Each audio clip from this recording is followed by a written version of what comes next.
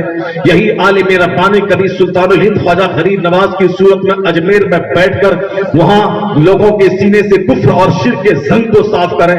یہی عالم دین جو کبھی قطب الدین بختیار کاکی کی صورت میں دہلی کی سرزمین کو سیراب کریں.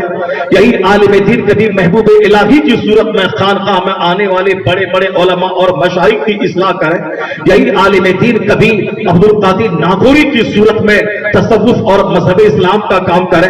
یہی عالم کبھی علاء الحق پنڈوی کی صورت میں بنگال کی سرزمین کو علم سے سیراب کریں. یہی عالم دین کبھی نصیر الدین چراغ دہلوی کی صورت میں دنیا میں علم کا چراغ روشن کریں. یہی کبھی چراغ دہلی کے مرید کی صورت میں بندہ کیسود راز کی صورت میں پورے دکن میں علم اور شریعت کا چراغ روشن کریں. یہی عالم دین خانقاہوں میں نگاہوں سے نگاہیں ملا کر تفسیر اور حدیث سنا کر جس عالم نے پوری دنیا میں علم کا کام کیا ہو. آج سے 150 سال پہلے چند سر پھرا عالموں کے خلاف غیبت کرنا، عالموں کے خلاف نفرت کرنا. یہ 2% کا امام مسجد کا کیا جانے گیا، یہ 2% کا مولوی کیا جانے گیا. یعنی مالی حیثیت سے ان کی اہمیت کو گھٹانے کا ایک نیا ٹرینڈ شروع ہو گیا. یہ عالم کیا کرے گا؟ کوئی جاہل بڑا بڑا بال رکھ کر بیٹھ جاؤ اس درخت کے سائے میں. اب وہاں 2-4-10 جاہلوں کی بھیڑ لگ گئی. یہ کتب ہے، یہ ابدال ہے. اسی کی ہوا حیدرآباد میں آ گئی. صاحب جاہل کی گریڈ جو کبھی نہ پڑا ہو وہ صاحب بڑا بڑا بال، ہرا کپڑا، کالا کپڑا، پیلا کپڑا، اور کہہ دے کہ صاحب میں اجمیر میں 5 سال رہ کے میں آ رہا ہوں. 10 انگلی میں 10 انگوٹھی، لمبا لمبا بال، عورتوں کی طرح جٹا. یہ بنگال میں، بہار کی سرزمین میں، اتر پردیش میں، حیدرآباد میں، بمبئی میں اب مشہور ہو گیا. بمبئی کا دادا، بمبئی کا گھونڈا اور بمبئی کا بابا. یعنی جاہل لوگ چند سفلی کا عمل، سفلی کے زور پہ، جادو کے زور پہ چند کرتا دکھا کر جاہلوں کے ایمان کو لوٹنا اور کے پیسے کو لوٹنا شروع کیا. اب مسجدیں ویران ہیں، بابا کے پاس بھیڑ لگی ہے.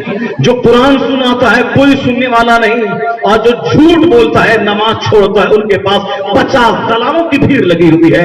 اب کیا ہوگا مدرسے کا؟ جہاں سے علم کلام، علم تفسیر، علم حدیث کا نور بانٹا جاتا ہو، وہ مدرسہ کی چٹائی ویران پڑ رہی ہے. خانقاہ جہاں علم کبھی صبح میں تصوف کی صورت میں، کبھی عصر سے مغرب کے بعد مریدوں کی تربیت کی صورت میں، کبھی عشاء کے بعد تفسیر قرآن کی صورت میں، خانقاہ کا نام ہی ہے وہاں روزہ رکھوانا، جو کی روٹی کھلانا، صبح اور شام 2 گھنٹے کا درس دینا، نماز پنجگانہ کے بعد مریدوں کی اصلاح کرنا. یعنی خانقاہ کا نام ہے حدیث قرآن کی تعلیم کا مرکز علم فن، اسی کا نام خانقاہ ہے جہاں علم بھی سکھایا جائے اور پریکٹیکل میں سرکار کی سنتوں کو پتا کر کے سینے کو صاف کر کے مبلغ بنا کر جن علاقوں میں دین کا کام ہونا چاہیے وہاں مبلغین کا دستہ بھیجنا، وہاں قافلہ بھیجنا، یہی کام تھا خانقاہ کا. اب وہ خانقاہوں میں آ گیا تعویذ گنڈا، 10 انگلی میں 10 انگوٹھی، بابائیت، آنکھ بند کر کے سر ہلانا، جاہلوں کی جیب پہ نظر رکھنا، اور چند دلال اس کو مل گئے، اس کی بزرگی کا چرچا کرنا. وہ پیشاب پخانہ تک کرنے نہیں آتا، اسے دعا نہیں آتی، قرآن پڑھنا نہیں آتا، حضور کی ایک حدیث نہیں آتی، قاعدے سے اردو نہیں بولنا آتا. اب وہ ہو گئے بابا، لوگوں کی بھیڑ لگنے لگی. چند اہل فکر علماء نے سوچا یہ مدرسے کا کیا ہوگا، مسجدوں کا کیا ہوگا. عیدین کے ممبر سے خطاب کون کرے گا، جمعہ کے دن ممبر سے خطاب کون کرے گا. محرم کا اکھاڑا سجنے لگا، مسجدیں ویران ہونے لگی. پنجا کے نام پہ امام باڑہ سجنے لگا، مسجدیں ویران ہونے لگی. اگر اس وقت اللہ رب العزت مجدد اعظم سیدنا شیخ امام احمد رضا خان فاضل بریلوی کو اللہ ہندوستان کی سرزمین پہ نہیں بھیجتا تو مسجدیں ویران ہو جاتی، کوئی خطیب نہیں ملتا، مدرسہ اجڑ جاتا، کوئی مدرس نہیں ملتا. بر وقت اللہ نے امام احمد رضا خان کو بھیجا. انہوں نے 14 سال کی عمر میں تمام ظاہری علوم پر دسترس حاصل کی، پھر ہاتھ میں قلم کی تلوار لیا اور قرآن حدیث کی روشنی میں ان جھوٹے باباؤں کی بابائیت پہ انہوں نے قدغن لگانا شروع کیا، شریعت کا چہرہ چمکایا۔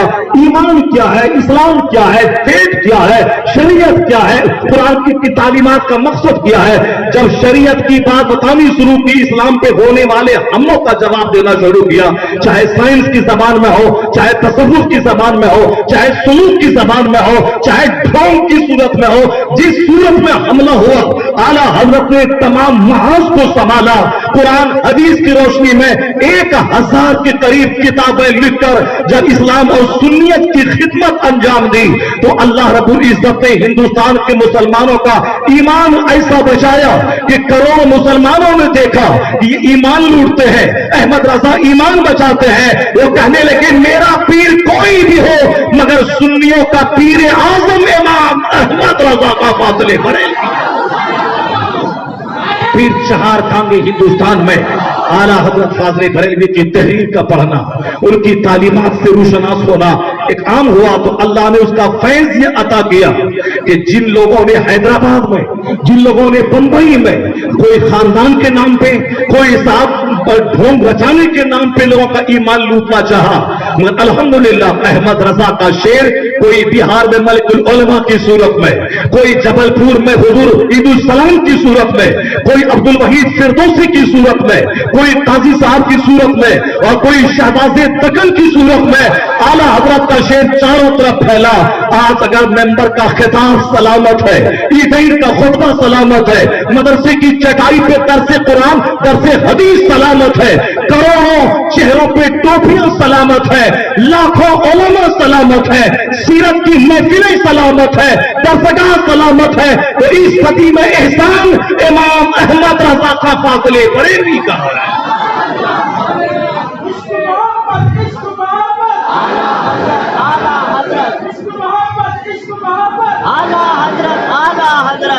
ورنہ آج بھی میں دیکھتا ہوں، اگر میں بخاری شریف پڑھاتا ہوں مدرسے پہ، میں جمعہ کا خطاب دیتا ہوں، مگر جو لوگ ہمارے سماج کے بچے ہیں، انجینئر ہیں، ڈاکٹر ہیں یا اسکول کالج کے پڑھے لکھے بچے ہمارے ہیں، وہ اگر کسی تعویذ کے ذریعہ ان کا کوئی کام بن گیا تو یہ سمجھ لیں کہ میں کھڑا ہوں، میں بخاری پڑھاتا ہوں، میں ایک بڑی مسجد میں جمعہ کے دن خطاب کرتا ہوں، وہ ساری چیزیں اپنی جگہ، میں نے 10-20 کتابیں میں نے لکھی ہیں، وہ نوجوان انجینئر کچھ نہیں سمجھے گا، ایک تعویذ سے اگر ان کا فائدہ کچھ ہوا، وہ بے نمازی رہے، پیشاب کرنے کے بعد پانی تک نہ لیتا ہو، وہ سفلی جادو کا ٹونا کرتا ہو، مگر وہ انجینئر جس کا فائدہ اس جاہل سے ہوا ہے وہ ان کو سلام کرتا ہے اور مجھے سلام نہیں کرتا ہے، وہ چاہے میں کسی مسجد کا بڑا امام کون ہوں، میں صاحب بہت بڑا شیخ الحدیث کون ہوں، چونکہ اخیر زمانے میں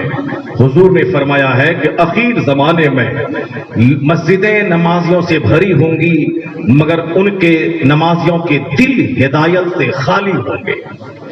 ٹوپی رہے گی سر پہ، قیمتی قیمتی ٹوپی، داڑھی رہے گی چہرے پر، خوب قیمتی کپڑا پہنے ہوئے رہے گا، عید کے دن 10-20 لاکھ کی گاڑی پہ چل کے عیدگاہ اور جامع مسجد آئے گا، ظاہر خوب سجا سورا رہے گا، یعنی کار بھی ہوگی، وائٹ اینڈ وائٹ بھی ہوگا، اور صاحب قیمتی سونے کی انگوٹھی بھی ہاتھ میں ہوگی، سونے کا چین بھی گلے میں پہنا ہوگا، عید کی نماز ادا کرنے کار پہ بال بچوں کے ساتھ آ رہا ہوگا، ہماری ٹوپی 500 روپے کی، ان کی ٹوپی 5000 روپے کی ہوگی، یعنی ظاہر کو خوب سجا سوار کے آئے گا۔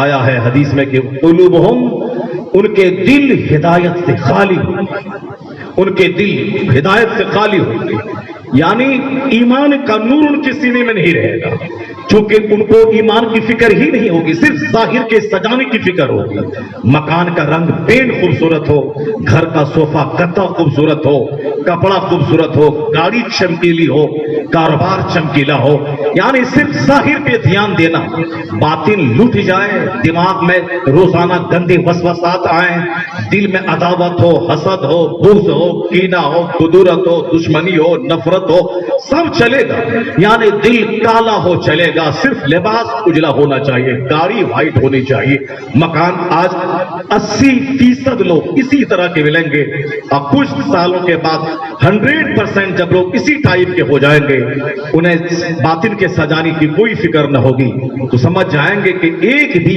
شخص مومن نہیں ہوگا، مسجد میں ہزاروں لوگ رہیں گے، کوئی مومن نہیں ہوگا۔ حضور نے کیا فرمایا اور ہم نے کیا کیا؟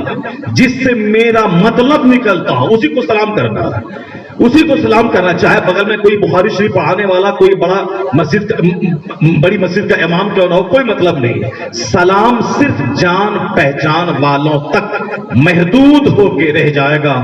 یہ قیامت کی علامتوں میں سے ایک ہے، جس کو حضور تاج الشریعہ نے بھی علامت قیامت، آثار قیامت نامی کتاب میں اس نشانی کو ظاہر کیا ہے کہ اخیر زمانے میں جب قیامت کے قریب دنیا پہنچنے والی ہوگی تو سلام صرف آپس کی پہچان کے لوگوں تک محدود ہو کے رہ جائے گا، جبکہ حضور نے کہا تھا افشوا السلام، سلام کو پھیلا دو، چاہے تم پہچانو یا نہ پہچانو، وہ رشتہ دار ہو یا نہ ہو، مومن ہے چاہے دور کا ہو، کسی بھی خطے کا ہو، مومن ہے سلام کرو۔